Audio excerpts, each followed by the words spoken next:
Hi guys, welcome back to the channel. It's Yvonne from Ginger Chick Rehab. I am so glad to have you back checking out what Chris and I are up to. So in today's video, Chris and I are taking you shopping with us. Yes, we are going down south to Indiana. We are just on the Michigan-Indiana border.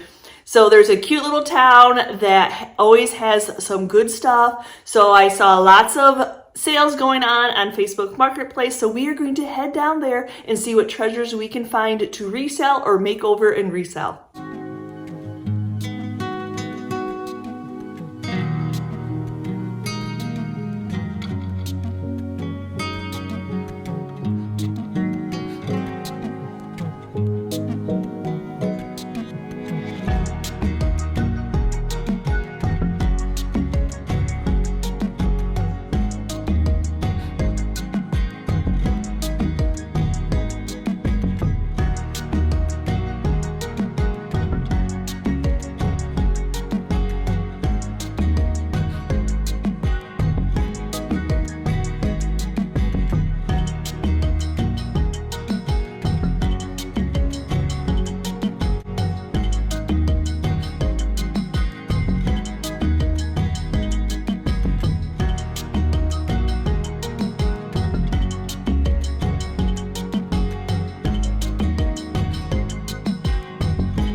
So after doing quite a bit of shopping, we came back to a local mom and pop restaurant in our town. And as I was scrolling through Facebook, social media, seeing what was going on, because I am always on Marketplace, I spied this, my dream of some galvanized watering trough. So wasn't that fun seeing everything that was out there? Yeah, we are right on the Indiana border, so really 10-15 minutes we can be into another state. So it's a lot of fun because not only do I follow like Michigan places, I can also follow Indiana places on Marketplace to see who's having garage sales or estate sales, or as I said before, any kind of sale I have been going to this summer. So let me share with you what we found. So right off the bat, we stopped at one, and then I did spy for 25 cents a Santa cup. Now I would like to collect these for Christmas and get the whole white ones, and to see if I can take acetone or paint remover and just get it to be the vintage ones. I haven't ran across just the old ones yet, but it's fun to just create something. So we will see if this paint comes off or not, just to strip it just down to the white. And then she did have this cute little, I have another one of these pigs and I haven't even put it in the booth yet, and I need to get it into the booth. It's all about having room, So for $2 I picked up this grapevine pig. Like I've said in the past, we are still a farming community. We haven't changed. We stopped by another sale, and that one was donation only. So whatever you found, you just made a price up. So going with the Christmas season, I guess, there was this cute little sign, and I just thought this was too cute. I don't know where it was sold. Maybe it's a Dollar General piece, but I thought it was very cute. So, and black and white in the enamel wear look. And then there's this. This is just a star little candle holder. I've sold these in the past. I had them in my own house. So, yep, I picked that up. Still has the original $9.95 price tag on it. But there's nothing I need to do to this other than give it a bath. And let's see, we stopped at another one. I mean, we had the ones on Marketplace that we knew we were going to, that we put into the GPS. But then there's also your sign chasing, where you're like, hey, there's a sign. Hey, there's a sign. So you go until you find it. So for $3, I did pick up this box of little fairy lights. They're solar fairy lights. And you know, these are not cheap. I've had them before where I've done a watering can with them where it looks like they're raining down on plants, but 3 different years, 3 different sets. They never survive the winter. I know I probably should bring them in, but or it's just weather, you know. Anyway, so I was happy. I think there's 2 sets in there for the $3. So got another wallpaper. I think these are wallpaper brushes, but you know, somehow I've started collecting some of these. So this one has some black on it. I don't care. I do kind of look to make sure when I'm buying them that this is still straight up. They did have another one and it was wonky, and they don't really straighten up very easily, and I don't want to, for the $1 I paid for it, I don't want to work that hard on it. So I like this find. That's something if I get enough, sooner or later I might sell them. And then we stopped at another one. There was lots of sales. For $1 I picked up this. I like that it was already all stained up. It's just like a feed sack of some type, and so this is what I do to drop cloth. So I was happy to find that because I have a couple windows that I like to put stuff like that behind. And then for $5 they had this pipberry garland that is in wonderful shape. So yeah, I know people still do this, so I was happy to run across that for $5. And then a ginormous bowl for $7.50. Look at this bowl. It's got brown on the bottom. It's newer, kind of the crock style dough mixing bowl. You know, oh my gosh, it's just a nice size bowl. So I could see reselling that at $7.50. So the rest of my haul came from that one garage sale. She just had boxes upon boxes, and their prices were amazingly reasonable. I don't want to say cheap, I want to say reasonable. And yeah, I mean, they just had everything priced to sell. I just can't even believe it. So by the time you see this video, we'll have probably a sale or 2 of the whatnot underneath our belt of doing live videos where we sell little things. And I at the time I'm filming this, I'm not even sure how well we have done or how not well we, you know, anyway. So I'm actually looking for items that are small, that are easy to ship. So this was the perfect opportunity to find some of these items to get, you know, start selling on there. Just another aspect of it all. So then for $5, I did pick up this 2-tone crock pitcher with all the wooden. Oh, look at the age on it now. It does have a crack, but yeah, you can set it to this side. You know, I don't have to resell it, you know, for that much money at the $5. But it has all these just beautiful wood aged pieces, which I think are absolutely gorgeous in a crock. Just, yeah, there's just so many pieces in there. And then when I spied this, you know, I wasn't going to leave it behind. This is $1. So yep, it's ironstone. This side is damaged.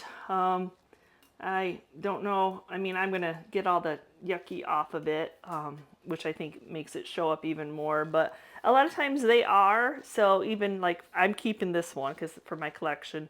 So facing it this way, I don't mind at all. It's like a crock. It tells a story. I'm not reselling it, you know. So I thought, yeah, $1. I don't know. It was brokenness.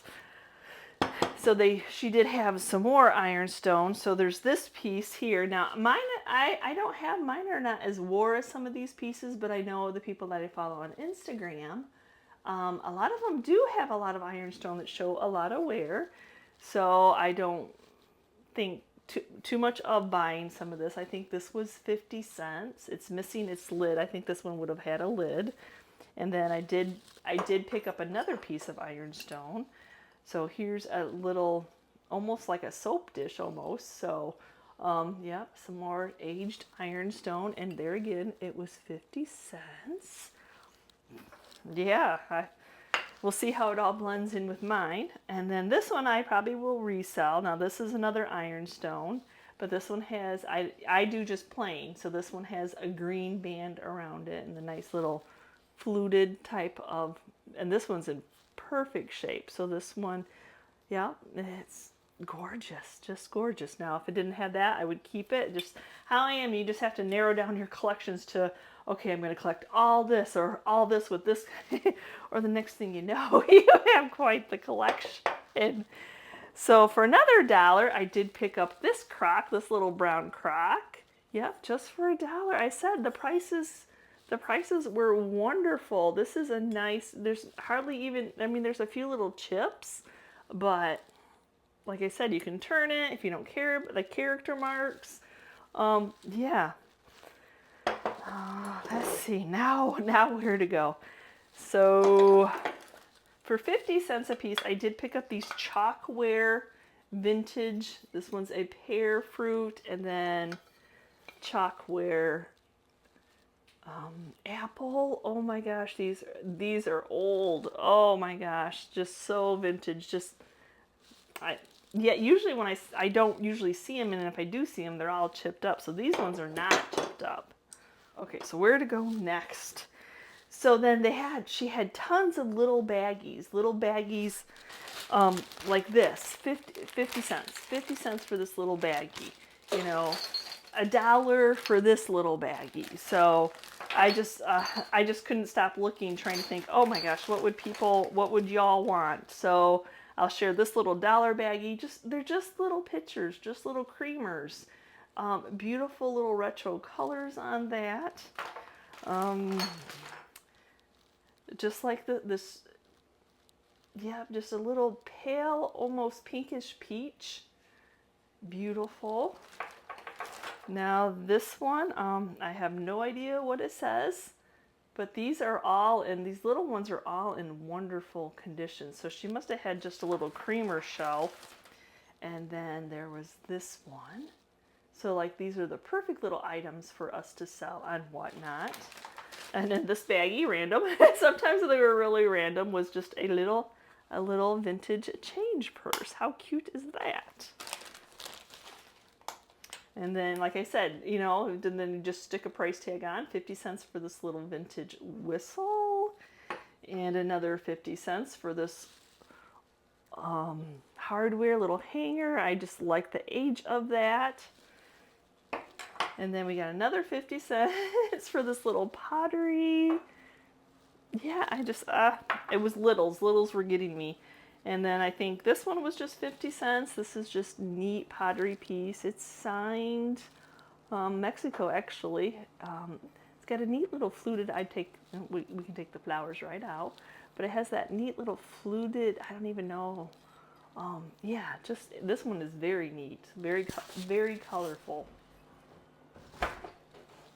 Okay, so then there was, now at first I thought, oh my gosh, this is a duct tape bunny, but it's not, it's metal.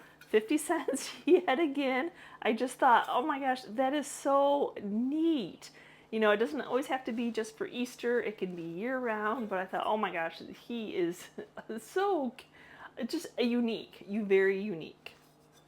And then, let's see, and then this little box was in one of the baggies. It just opens and closes. I actually have another one similar to this. I was happy to have another one, so I'll probably keep this one and put it in my hutch where I have some of my crockery. And then Chris spied this. Even though the mustache mug is broken, it was the old razors that caught his eye. So there was, you know, like 5 old razors in there.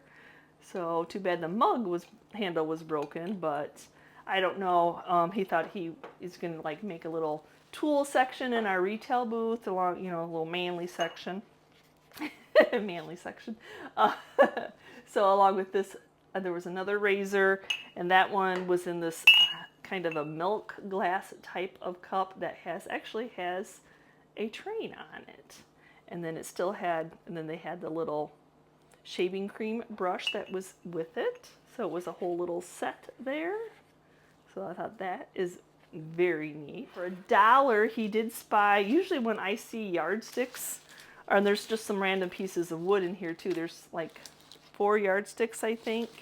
Yeah, they're really expensive. I mean, for what they are, they're expensive. So this whole grouping for $1.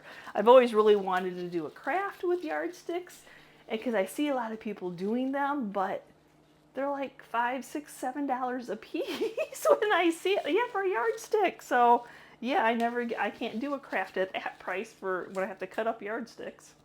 So the last I'm going to share with you is this little, let me see if I can pick this up without breaking anything. It's all these littles. So this was $2. I don't know if you can see that. $2. Oh, $2. Yep, this whole thing for $2 is just a whole bunch of little vases, little pictures. So this one, this nice little blue pottery one that is stamped. And then we have this other crackled, smoky gray crackle. Now they all could use a bath, and I will do that. It still has its original tag. I don't know. I don't know. Does the stopper go with it? Does the stopper not go with it? Because that's how it was. It's not like it's a tight fit. So I'm not sure. It looks cute on it though. And then there was this one, just a lady. You can see where the original tag was. There looks to be a little bit of a crack right up there. So, and then we have this other, let me see. I don't know. This is all new to me. So we have this one that has like some pine cones, some pine needles on it. Beautiful vintage shape. There it is. It's hard to see the stampage on the bottom. What it says. And here's another little cup, and it's got some crazing, but it's vintage, you know, it's gonna show its wear. It's old, it's been around for a while, so yeah, there's definitely a lot of little, well, maybe not, yeah, there's some crackage and some flea bites in it, but it's a very cute piece. And then here's another little pottery piece. They're just so little and so cute. And then here's another one, those little Mexican, that Mexican one. They had that same little fluted, and I don't even know, John reminds me of something I did when I was scrapbooking. And then here's another little one. This one says USA. I am not an antique person. I don't know. I just know what I like. So I buy what I like, and if it tends to be something or tends to be nothing, I just think that it's a nice pink in color, like the handle. So you all may know a lot more than I do. Now this one is stone. I believe this one is stone, or it's a hard pottery. I don't know, maybe a pottery. It's just a beautiful two-tone. It's not signed or stamped, but I like that two-tone on that. Then this one is really unique. It's got like a crackle pink and lime green going on there. Nice, it's just a neat little handle, but no signature or maker's mark. And then there's I said $2. And then this little green one, oh my gosh. I don't know if that's just a mark or, yeah, it's just so hard to see that. And then just this little white, little ceramic one. Cute. And then here we got another little, there's so many littles, honey. And then my last one is just this little bitty, I've yellowed over time, no maker's mark or stamp or anything like that. So yes, that was awesome. That, you know, $2 for all of that. I do have a couple more in the grouping. I think these were 50 cents a piece, oval frames. Now I do paint these up, chippy white crackle paint, and they sell really fast. So I usually will try to look for the oval ones if I'm not going to put anything in them. Those are the ones that sell the best for me and people are liking. I don't know if they're just using them for, I think they're probably just using them for accent and decor, but those have been selling really well. So I try to look for just frames like this or something that has a lot of detail to do in it to for the paint to bring it out. And then my last was a washboard. Now I usually try to stay away from washboards, but because they had the cute little magnets on it, I just couldn't help myself. So, because there's a lot of washboards in our area, but this is a nice size and it was $2. So yeah, I thought I had an amazing haul from going across the border. I'm very happy with the finds. Let me know what your favorite item I found. Have you checked us out on Whatnot yet? You know, you just never know when you're out. When you're thrifting, you know what you like, so you never really know what you're going to find. So even though I want to make things over, it doesn't mean I'm going to find things to make over, or I do find things, but the prices are not worth me flipping. Like there's a lot of furniture out there right now, but furniture right now is really slow to sell. And plus people know people are flipping it, so they kind of priced me anyway out of picking up pieces from, and for smaller pieces, like little benches and stools are still doing really well. Little islands. Yeah, you just, I'm trying to, I don't want to get piled up with furniture and then not be able to get in our workshop and not resell. You have to be honest with yourself. So, yeah, so if these items are items that are selling in our booth and on eBay and then checking out the whatnot, yeah, this, yeah, yeah, and we are resellers, we're pickers, we love to hunt, we love to find things, and we also like to make money by selling things. Now that I rambled on, let's get into these makeovers. And first is these frames, which seem really simple. So first of all, I'm just going to get them cleaned up.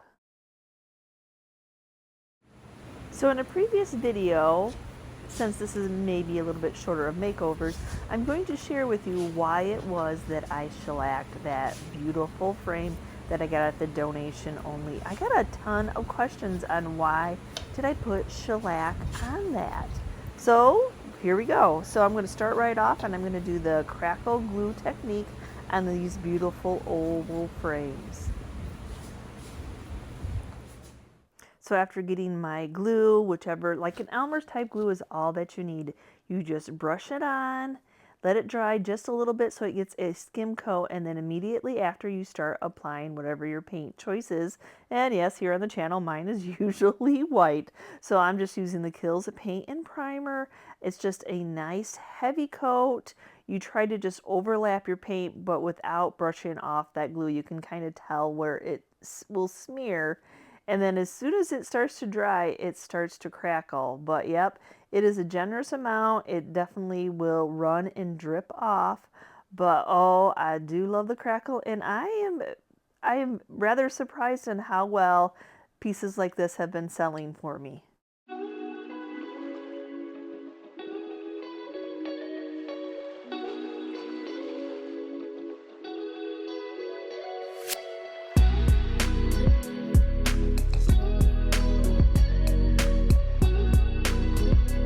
Okay, so it is. I'm not sure if everybody understands the process of bleed through. So older products, older items, the way that they finish them, they are left without much of a top coat, which then blends the stain in with your white paint, and that's what we refer to as bleed through.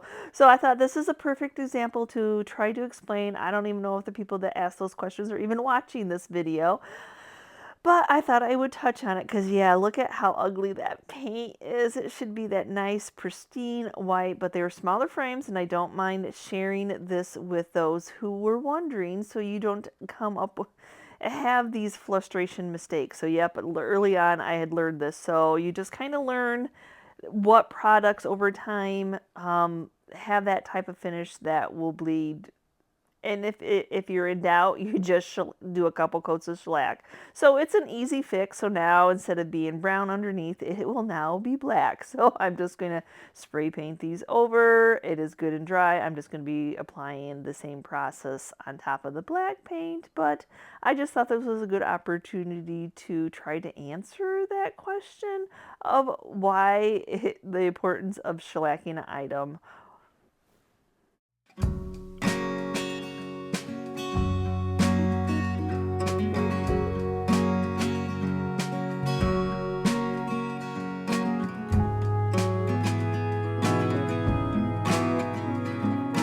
Oh, that white is so much better.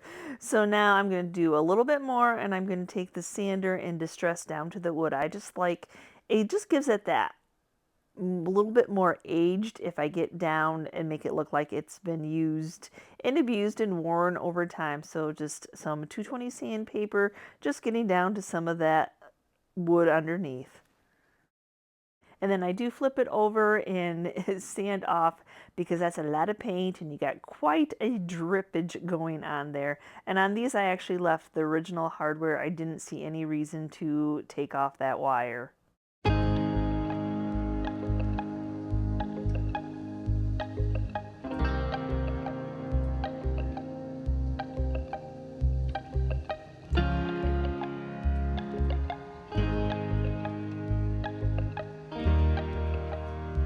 Now I made this window over in a previous video and then had purchased the little wreath from a garage sale, but I never really, it just didn't pop to me. And one thing I always say on this channel is do something until you love it. So I was not ready for it to go into the booth because I can't completely say that I loved it. But when I ran across this piece of fabric, it's a bag of something. I don't know what was in it because there's no labeling on it, but it reminds me of aged drop cloth. So that's definitely going to give this window just a little bit more. So I'm going to remove my hardware and then I'm going to attach this fabric on the back of this window, and then that's going to kind of tie the little wreath and the window all together. So I just made a couple Sharpie marks on the size that I need. I'm just going to cut off a piece that I need. Now I know there's those of you who will say iron it, but I find that this fabric, even though if you iron it, it still does not stay that way. So yep, it is just going to be that perfectly imperfect, but I am so happy to come across this piece of fabric. And then it's funny, I grabbed that piece of wood out of our scrap bin because I had forgotten my other piece to cut. But there's a story later on in this video about that random piece of wood. So all I'm going to be doing is hot gluing this on. It's pretty simple.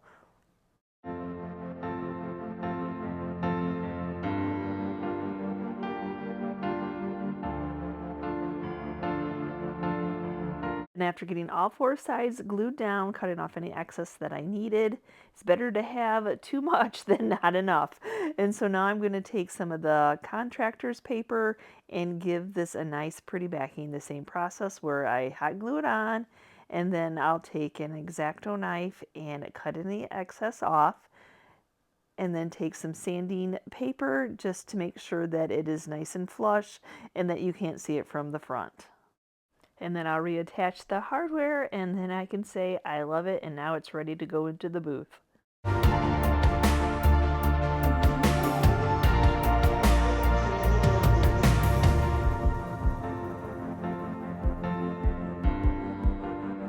Okay, so let's hop over to the random piece of wood that I found in our scrap bin that was actually donned for the burn pit. Because I don't know about your all's man in your life, but I know that my husband likes to burn things, so I have to quickly take things out if I see or have a vision for it.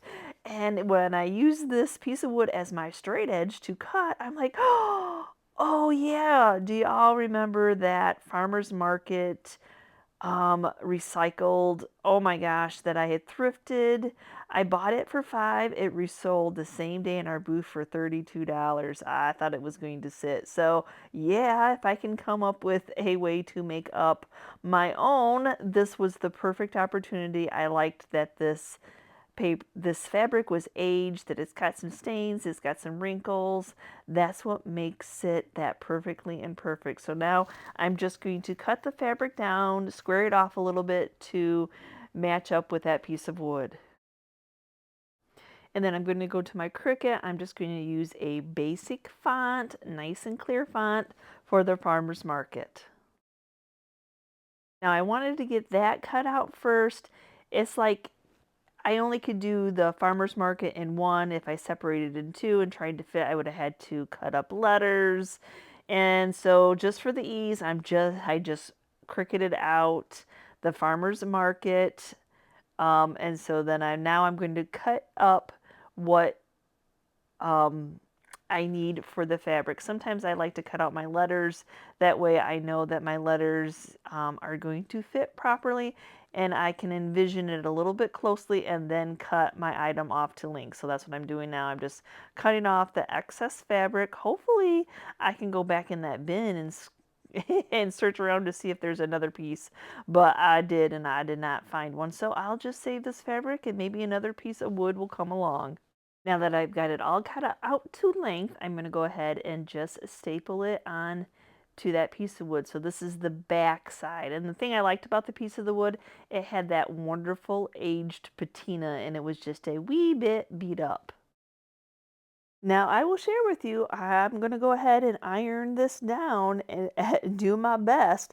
But a lot of times once it's been on this type of fabric, which is similar to a drop cloth fabric, it does not like to stay ironed. But at least it stayed down for the time I was trying to put my stencil on. So now what I'm doing here is I'm going to center my farmer's market, but not to lay my letters yet. I need to do that back color first. So I'm just going to pencil mark where I can shade in my back color.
Oh, if projects could ever just be easy.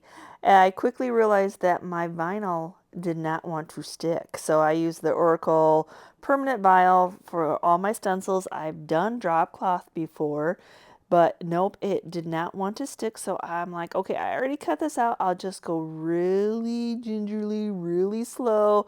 Luckily, I do have this little ruler that's helping me hold down the little pieces so that I'm not ripping them or misplacing them or making the vinyl stretch and go all wonky. But yeah, sometimes you just got to work with what you're already given. And I'm given a piece of vinyl that does not want to stick to this fabric. Well, it's probably the paint it does not want to stick to for some reason. Maybe it was still a little bit wet. Chances are probably good. I am, y'all sometimes are so kind to say my patience, but I don't know. Sometimes I think I'm impatient.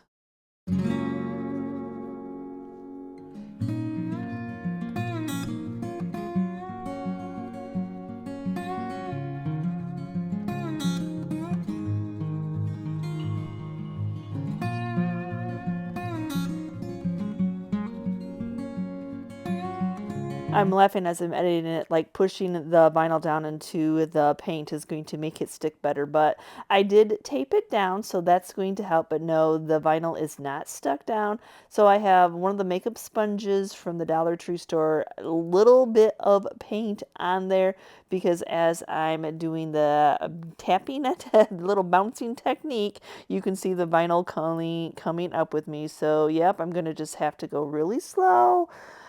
Sometimes it's your time, then trying to cut out another piece of vinyl. Cutting out another piece of vinyl is not going to help. Cutting out a piece of cardboard, it's still not going to be stuck down maybe with adhesive, but I'm already out in my shop, and so I'm just going to go slow and work with what I have. So I'm using the Kills paint and primer. I'm using 2 permanent paints. That way I don't have to seal this in.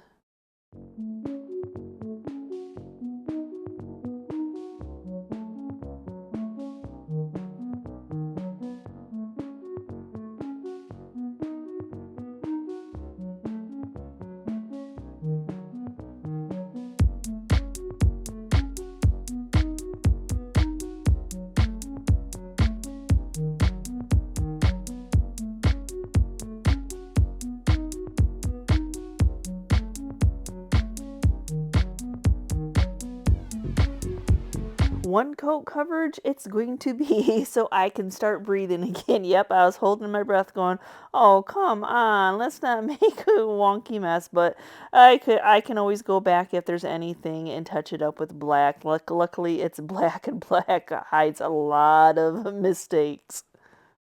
But oh my goodness, I absolutely love this. So I'm just going to take a little bit of antiquing wax and a little bit of just a wet wipe. I just want to age that white just a little bit so it doesn't stick out with the age of everything else that's going on with this piece. And then the last thing I need to do is make a hanging system. So all I did was take some black screws, screw them into the side, leave them out just a little bit. I have some black wire that looks aged. So I'm going to go ahead and just wrap it around those screws nice and tight, and then we will have a hanger.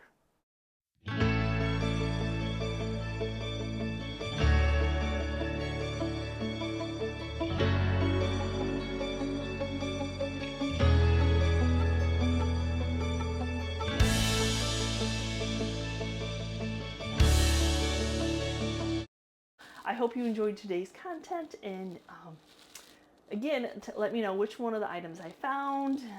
Could you believe the prices on that? I absolutely love that. Don't run across those prices very often. So thanks for watching today's video, guys. And as always, if you're part of our YouTube family, thank you so much.